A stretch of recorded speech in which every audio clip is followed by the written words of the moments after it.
En forma similar a estas tres definiciones del cerebro trino, el eneagrama parte su camino distinguiendo tres personalidades básicas, según el área del cerebro que la persona utilizaría con mayor espontaneidad. Cada una de estas personalidades constituye el centro de lo que se llaman tríadas.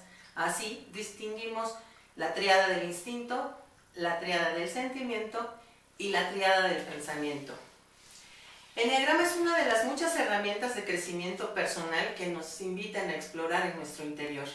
El eneagrama es básicamente un sistema que define 9 tipos de personalidades llamadas eneatipos, cuyas características se habrían forjado en la infancia en los 7 primeros años de vida. A temprana edad, todos habríamos sufrido una herida en nuestra esencia, producto de alguna experiencia que nos habría tocado enfrentar. Esta ira interna se mantendría a lo largo de nuestras vidas y sería el motor precursor de muchas de nuestras acciones y reacciones. El eneagrama es una invitación a mirar el resorte motivador de nuestras acciones, reacciones y elecciones, tomando conciencia de ellos para sentirnos en libertad de escoger quiénes queremos ser, dejando de ser personas programadas y definidas por nuestras circunstancias. Cuando comencé a leer sobre eneagrama, entendí que la teoría del cerebro triuno que ya hemos explorado guarda una estrecha relación acerca de cómo se originan las tríadas del eneagrama. Asimismo, el eneagrama puede ser una guía en el camino espiritual de los seres humanos, al ver las coincidencias que cada tríada guarda con los 3 componentes de la energía divina: poder, amor y sabiduría. De tal modo que la tríada del instinto, movida por la acción, representa la energía divina del poder. La tríada del sentimiento, movida por la emoción, sustenta la energía divina del amor. Y la tríada del pensamiento, movida por la razón, domina la energía divina de la sabiduría.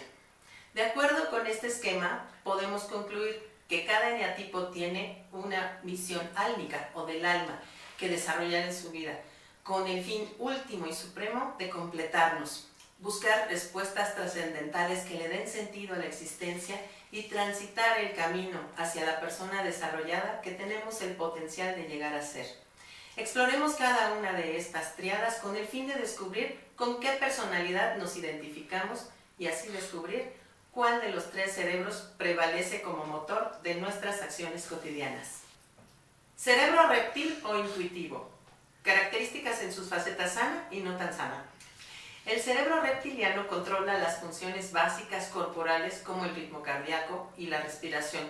Se llama reptiliano pues corresponde al cerebro de los reptiles que poblaron inicialmente el planeta, y es en esta parte del cerebro donde se nos despiertan nuestras reacciones más viscerales y arcaicas. En este cerebro se desarrolla el sentido de la delimitación territorial y la programación rutinaria básica de supervivencia, como son conseguir alimentos y refugio. Estas características suponen que es aquí donde se encuentra el origen de los comportamientos obsesivos y rutinarios, el carácter conservador y poco afín a los cambios. La curiosidad y la exploración no son características que podamos encontrar en esta estructura. Es probable que un lagarto no se plantee encontrar una nueva ruta para llegar a determinado lugar. Mientras no se le presenten fuertes impedimentos, lo hará siempre de forma automática por el mismo sitio. Es típica de esta conducta la repetición. Un reptil no improvisa ni investiga nuevas maneras de llegar desde esta piedra hasta ese árbol. Ya una vez aprendido el camino, morirá haciendo una y otra vez el mismo itinerario. Si un reptil tiene hambre y no hay alimento disponible, no vacilará en alimentarse de sus crías, pues no tiene desarrolladas las emociones ni el sentido de manada, como los mamíferos, que tienen desarrollado su cerebro límbico. La pasión, impulso básico de estas personas, es la ira. Los instintos más básicos de supervivencia del cerebro reptil se relacionan con el hacer. Esta personalidad puede estar focalizada en el presente, que es donde los instintos nos dicen qué hacer para conseguir la supervivencia. Las personas que reaccionan fundamentalmente desde su cerebro reptiliano lo hacen impulsadas por la ira, entendida como la respuesta visceral natural ante la amenaza que afecta a la supervivencia. la defensa territorial o de grupo. Nuestro cerebro nos pone alerta tanto física como emocional y mentalmente para defendernos ante una amenaza, despertando dentro de nosotros el sentimiento de ira, la cual nos puede invitar a la defensa y contraataque o a la huida como mecanismo de supervivencia. Al ir el ser humano dominando la naturaleza y disminuyendo de esta forma la urgencia de la supervivencia, el origen de estas amenazas se descontextualiza. De esta forma, la ira comienza principalmente a manifestarse como reacción de otro tipo de amenazas más subjetivas, mentales e imaginadas, pero no por ello menos intensas. Si nos sentimos amenazados cuando, por ejemplo, alguien piensa diferente a nosotros, entonces nuestro sistema fisiológico puede llegar a reaccionar de igual forma que lo hacían en la prehistoria nuestros antepasados ante la amenaza de un oso en la entrada de la cueva, por ejemplo. Nuestro organismo reacciona ante alguien que piensa diferente a nosotros, secretando adrenalina y otras sustancias que literalmente nos envenenan y nos obligan a defendernos o contraatacar, como si en ellos se nos fuera la vida.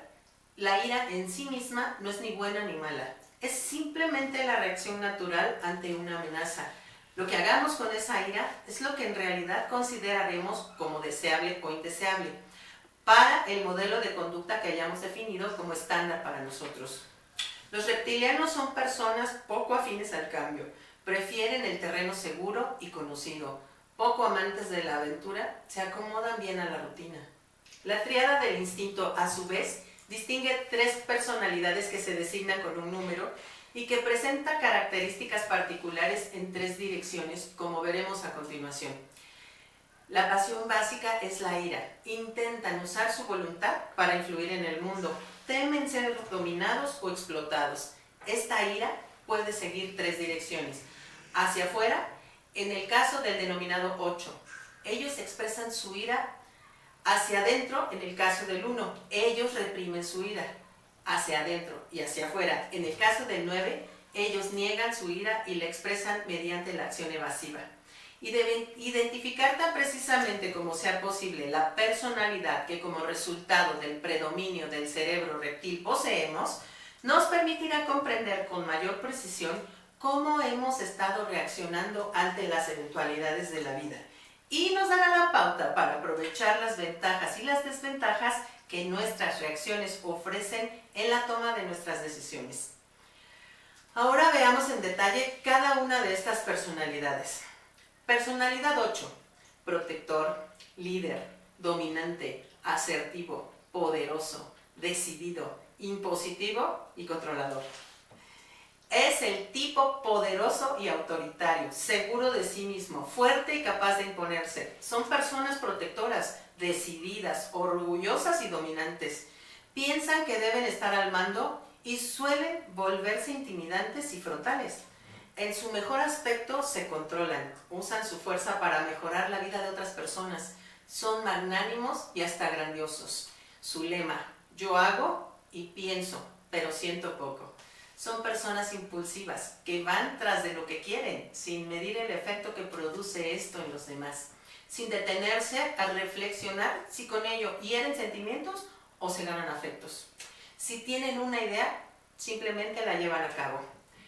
Gracias a los aguerridos 8 en el mundo, este es un lugar más justo. La mayor parte de los avances en las leyes laborales, en las ideas de respeto a los derechos humanos y variados cambios sociales se deben al liderazgo de estos temerarios 8. Como pauta infantil, podemos encontrar que tuvieron que hacerse adultos a temprana edad. Pudo haber sido por problemas económicos, porque tuvieron que atender a sus hermanos o alguna otra desgracia. Quizás se criaron en un ambiente peligroso o en la compañía de un adulto caprichoso. Tal vez su familia fue muy normal, pero ellos sintieron que debían proteger sus sentimientos y hacérselos fuertes. En su variante sana, disfrutan de su valentía y fuerza para poder conseguir lo que desean. Les gusta probar su propio valor. Comprenden que esta necesidad obedece más a un llamado interior que a una real necesidad de sentir que el mundo es un campo de batalla en el cual vences o serás vencido. Ansían transformar su entorno, con el objeto de convertir el mundo en un lugar más justo para todos. Amantes de la justicia, saben luchar por sus principios, buscando el bienestar de los más débiles. Han aprendido a reconocer que cada quien tiene sus propias fortalezas y son capaces de pedir ayuda, estimulando hacia los otros a reconocer su propio valor. En su variante menos sana, evitan compulsivamente cualquier muestra de debilidad, pues parecen querer demostrar su fuerza siempre y en todas partes. No dudan en atacar y avergonzar a quienes osan enfrentarlos. Les gusta intimidar y no les agrada ser controlados por nada ni por nadie. Les cuesta demostrar sus sentimientos, limitan sus manifestaciones de cariño y ternura, incluso ante sus seres más queridos, pues las consideran un signo de debilidad que los demás podrían usar en su contra. Quieren dominar al mundo, incluidos sus habitantes. Se vuelven agresivos y confrontadores, se convierten en el jefe, cuya palabra es ley. Imponen su voluntad y visión en todo. No ven a los demás como sus iguales ni los tratan con respeto, sino más bien como débiles e inferiores. Eneatipo de personalidad 1. Perfeccionista, ordenado, íntegro, ético, meticuloso, estructurado, estricto y moralista. Es el tipo que le gusta hacer las cosas bien, controlador y de sólidos principios. Son autoritarios, consideran que nadie puede hacer las cosas como ellos mismos. Desean que todo salga perfecto. Tienden a ser criticones y a desmerecer lo logrado y subrayar las equivocaciones de otros. Tienen poca tolerancia a los errores propios y de los demás.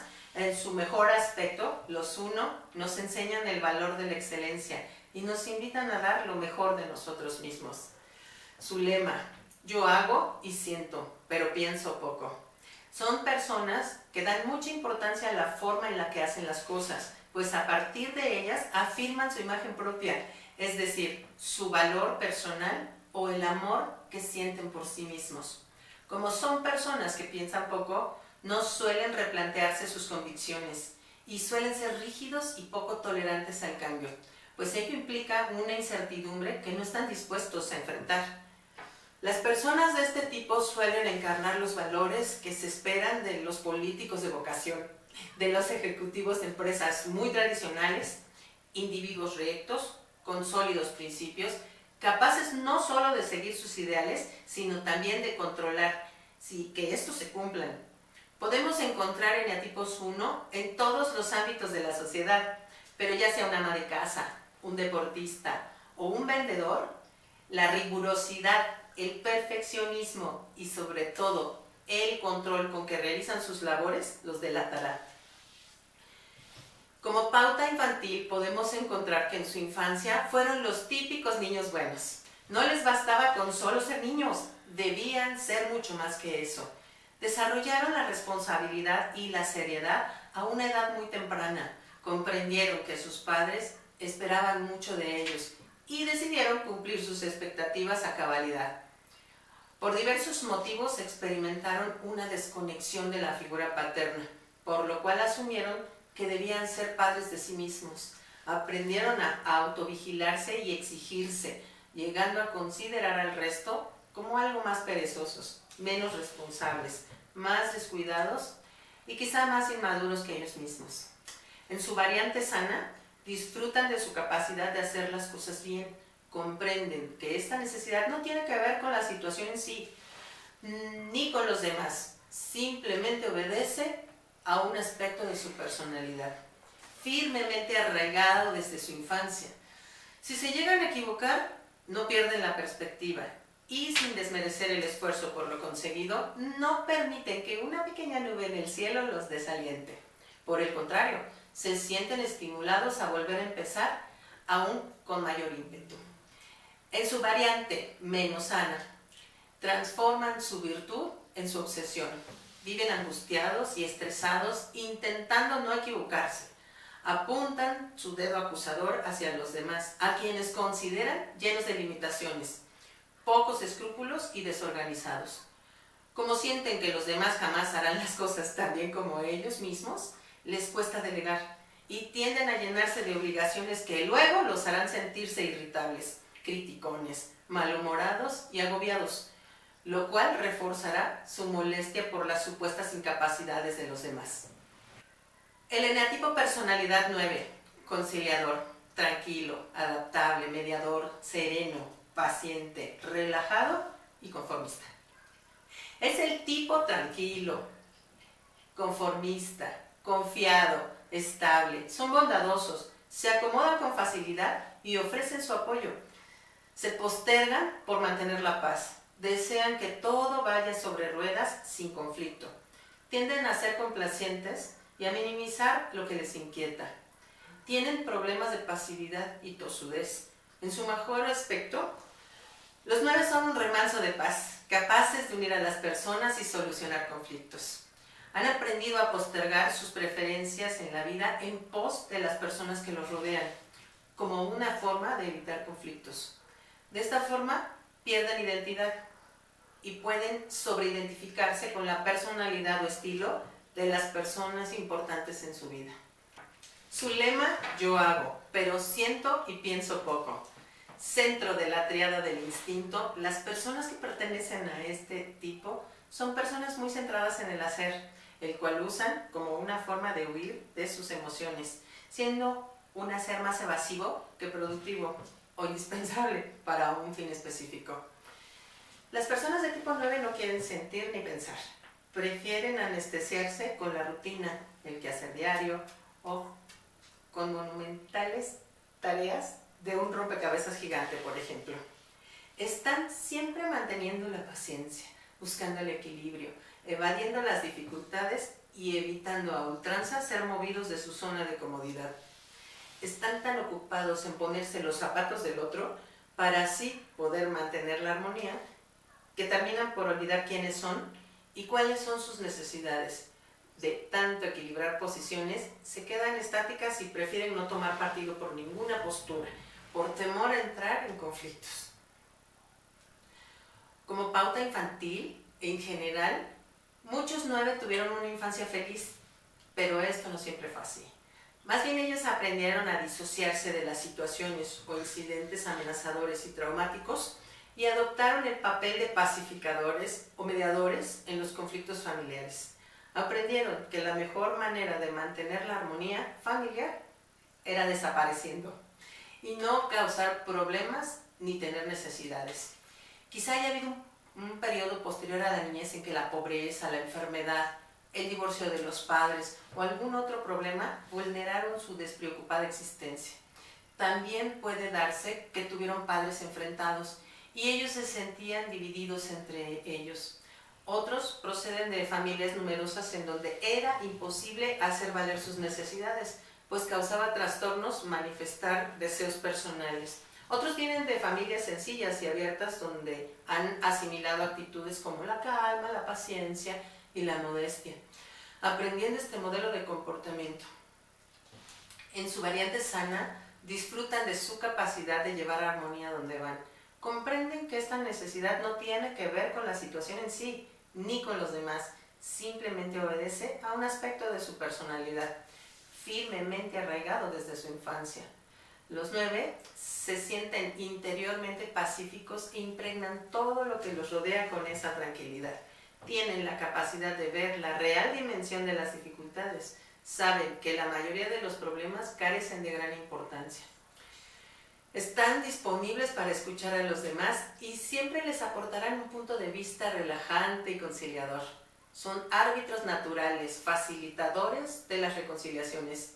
Pueden llegar a ser muy imparciales en sus juicios, despiertan confianza y afecto. Hacen que la gente se sienta cómoda ante su presencia y tienen una influencia sedante y sanadora. Armonizan a los grupos y unen a las personas. En su variante menos sana, transforman su virtud en obsesión. Son dóciles, adaptables y conciliadores de manera excesiva. Aceptan con ingenuidad y sin condiciones las expectativas del otro. Se subordinan a él, lo idealizan y viven a través de él. En apariencia se ven felices y tranquilos, pero su estabilidad está basada más en negación que en genuina y consciente aceptación, por lo cual en el fondo manejan un gran pesar interno al saberse estancados. y no encontrar ni la forma ni la energía para salir de sus trampas. Son perezosos, emocionalmente indolentes, muestran indiferencia, se evaden con actitudes rutinarias, niegan sus emociones y esperan hasta que los problemas se resuelvan solos. Cualquier cosa antes que enfrentar un conflicto.